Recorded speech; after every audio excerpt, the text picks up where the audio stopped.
Hello sir. Hello అమ్మ. Sir ఇప్పుడు మనం పూనం పాండే గారి న్యూస్ విన్నాం. ఫ్యూ డేస్ బ్యాక్ తన మేనేజర్ ఒక స్టేట్మెంట్ ఇచ్చారు.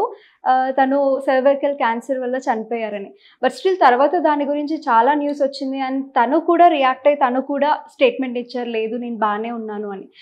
విషయం ఏదైనప్పటికీ తను సర్వైకల్ క్యాన్సర్ మీద అవేర్నెస్ని స్ప్రెడ్ చేయడానికి మాత్రమే ఆ యాక్ట్ చేశాను అని చెప్పారు. అసలు అంటే ఇంత టాక్ ఉంది కాబట్టి అసలు సర్వైకల్ క్యాన్సర్ అంటే ఏంటో దాని గురించి తెలుసుకునే ప్రయత్నం చేద్దాం. మీరు చెప్పండి, సర్వైకల్ క్యాన్సర్ అంటే ఏంటి, ఎందుకు దాని గురించి ఇంత చర్చలు జరుగుతున్నాయి?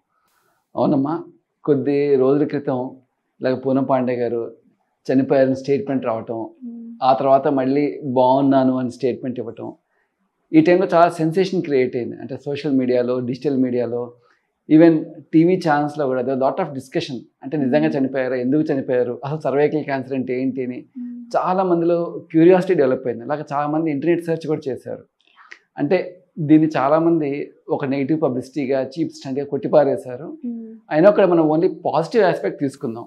అంటే she did her part in creating awareness for cervical cancer. అంటే ఎందుకు ఆవిడ అంత అవేర్నెస్ క్రియేట్ చేయడానికి ట్రై చేశారంటే, ఇప్పటికి కూడా సర్వైకల్ క్యాన్సర్ ఊర్లలో, రూరల్ ప్లేసెస్లో, లో సోషియో ఎకనామిక్ బ్యాక్గ్రౌండ్ ఉన్న ఏరియాస్లో ఇప్పటికి కూడా సర్వైకల్ క్యాన్సర్ చాలా కామన్గా ఉంది.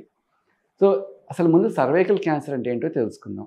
అంటే యుటరస్ ఎప్పుడు 2 భాగాలుగా ఉంటుంది. అంటే యుటరస్ ఒక కింద భాగం, అంటే opening of the uterus, entrance అంటారు అన్నమాట, దాన్ని సర్విక్స్ అంటారు.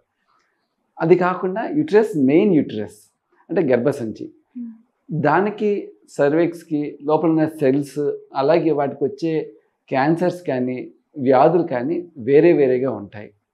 అంటే ఒకప్పుడు మన దేశంలో బ్రెస్ట్ క్యాన్సర్ మోస్ట్ కామన్గా ఉంది. ఇప్పటికి కూడా బ్రెస్ట్ క్యాన్సర్ చాలా కామన్ క్యాన్సర్గా ఉంది. బ్రెస్ట్ క్యాన్సర్ తర్వాత cervical cancer second most common cancer in India. So అందుకే ప్రతి సంవత్సరం జనవరి మంత్ని సర్వైకల్ క్యాన్సర్ అవేర్నెస్ మంత్గా జరుపుకుంటూ ఉంటారు.